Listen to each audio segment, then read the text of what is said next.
প্রিয় দর্শক, 50 জন cycle rider বরফের উপরে ছুটে চলছে প্রথম স্থান দখল করার জন্য। আপনারা দেখতে পাচ্ছেন ইতিমধ্যে বরফের মধ্যে পিছলা খেয়ে একজনের সাথে আরেকজনের সংঘর্ষ ঘটে কয়েকজন ইতিমধ্যে বাদ হয়ে গেছে। যেই ব্যক্তি এই ভিডিওটা ক্যামেরা করছেন তিনি কিন্তু ইতিমধ্যে অন্তত 33 থেকে 34তমতে পড়ে আছেন। তিনি ভয় পেয়ে পেছনে খুব ধীরে ধীরে দলের মধ্যে সতর্কতার সাথে অগ্রসর হওয়ার চেষ্টা করছেন। এই ভিডিওটা আপনাদের সাথে শেয়ার করার পিছনে অনেক কারণ আছে। প্রিয় ভাই, ভিডিওটা শেষ পর্যন্ত ধৈর্য ধরে দেখতে পারলে জীবনে অনেক কিছুতেই ধৈর্য ধরতে পারবেন। এর কারণ এই ভিডিওটা আমাদের চোখে আঙ্গুল দিয়ে শিখিয়ে দিচ্ছে ধৈর্য ধরলে যে মানুষ অসম্ভবকে সম্ভব করে ফেলতে পারে তার একটা জলজ্যান্ত উদাহরণ হচ্ছে এই ভিডিও। যে সাইকেল রেসারের মাথার গোপ্রো ক্যামেরা থেকে ভিডিওর দৃশ্যটা ধারিত হচ্ছে তিনি ইতিমধ্যে 32তম প্লেস ধারণ করে আছেন। তার নাম পাপা ময়ন, একজন সুইডিশ নাগরিক, অত্যন্ত পেশেন্স, অত্যন্ত দক্ষ, আন্তর্জাতিক অনেক পুরস্কার জিতেছেন। হয়তো ভাবছেন এত পুরস্কার যদি জিতেই থাকে তাহলে কেন 30-35তম পজিশনে এখন পড়ে থাকে, বাকিদেরকে পেছনে ফেলতে পারছে না কেন? কারণ তিনি জানেন 10 থেকে 15 মিনিট লম্বা রেসের মধ্যে আসলে কিভাবে নিজের শক্তিকে সঞ্চয় করে রাখতে হয় এবং সুযোগ বুঝে সময় বুঝে সেটার ব্যবহার করতে হয়, এই দক্ষতা এই যোগ্যতা তার আছে।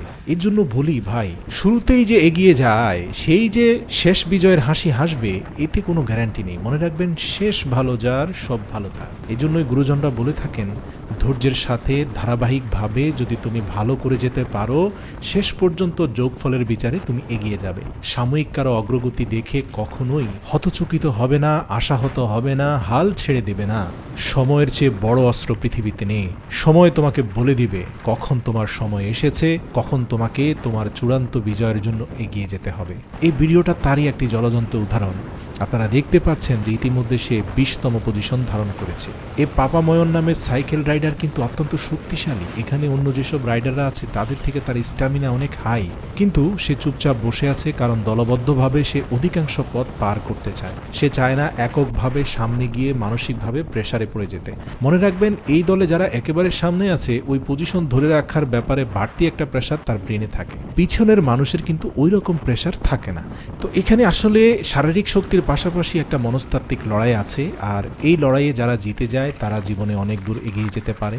আমি আমার ব্যক্তিগত জীবনে এমন অনেককে দেখেছি যারা স্কুল জীবনে অনেক ভালো ছাত্র ছিল, প্রত্যেকটা সাবজেক্টে তারা A+ পেত, ক্লাসে সবচেয়ে বেশি পরিমাণে ভালো পারফর্ম করত, প্রত্যেকটা ক্লাস টেস্টে ভালো পারফর্ম করত, SSC HSCতে গোল্ডেন GPA পেয়েছিল। সেই অনুযায়ী আমার একাডেমিক লাইফের রেজাল্ট খুব একটা ভালো না।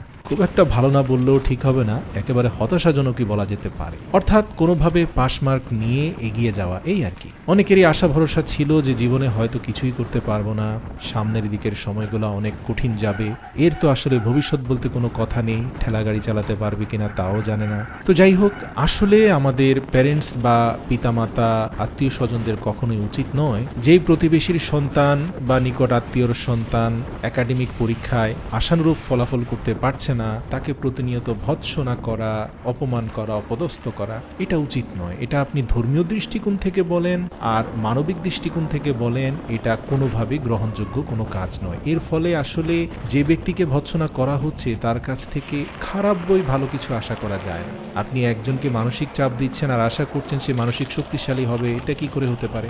আসলে সবার যোগ্যতা সমান হয় না, আর সময় বলে দিবে আসলে কে কোথায় যাবে। প্রিয় দর্শক, আমি এই সাইকেল রেসের পাশাপাশি এই কথাগুলো এই জন্যই বলছি কারণ এই রেসের সাথে আমি আমার জীবনের অনেক কিছুর মিল খুঁজে পেয়েছি। আসলে সময় এমন একটা অস্ত্র, যারা ধৈর্যের সাথে লেগে থাকে, নিজের উপরে বিশ্বাস রাখে, আর বিশ্বাস রাখে ধারাবাহিকতার উপরে, বিশ্বাস রাখে সৃষ্টিকর্তার উপরে, সব হেরে যাওয়াকে হেরে যাওয়া মনে করে না, আবার পুনরায় ঘুরে দাঁড়াতে পারে, তারা এমন এমন সময় চলে আসবে যখন নিজেদেরকে ঠিকই আবার সোজা করে ফেলবে। এই যে দেখুন, সবগুলো সাইকেল উপরের দিকে ওঠার সময় স্লো ডাউন করেছে, আর এই সময়টার অপেক্ষায় ছিল পাপা ময়ন। পাপা ময়নের শরীরে রিজার্ভ যে স্টামিনা আছে এটা ইতিমধ্যে বাকিদের শেষ হয়ে গেছে।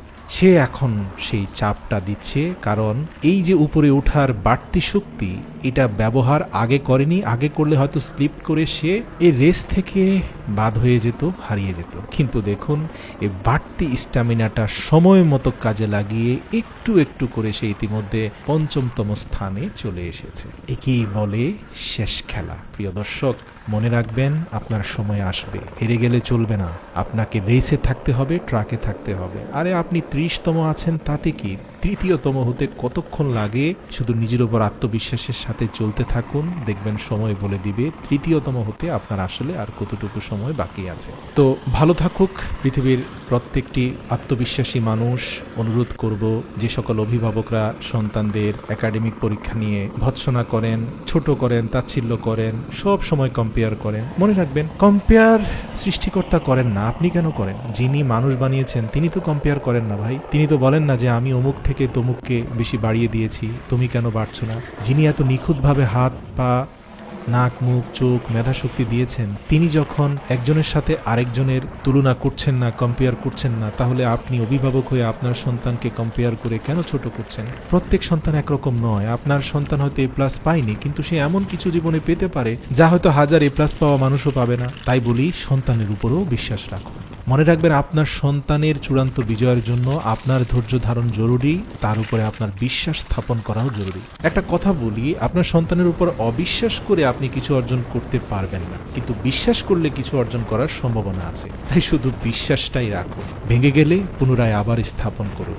এই সুইডিশ পাপা ময়ানকে দেখুন, ইতিমধ্যে সে 2য় স্থান অধিকার করে বসে আছে। তো শুরুর 7-8 মিনিট যারা দেখে উঠে চলে গেছেন, পুরো রেসটা দেখেননি, তারা হয়তো জানতেনই না যে 33তম ব্যক্তিটা যে প্রথমে খুব ভয়ে ভয়ে ধীরে ধীরে চালাচ্ছিল, দিন শেষে সে সবার উপরে উঠে যাবে। সত্য বলতে কি, আমার জীবনের সাথে কেন এর মিল আছে? এটা সত্য যে আমি হয়তো সবার উপরে শ্রেষ্ঠ হয়ে যাইনি, এমন কিছু করে ফেলিনি যে নিজেকে স্বঘোষিতভাবে প্রথম দাবি করার মতো বিষয় আমার জীবনে ঘটে গেছে।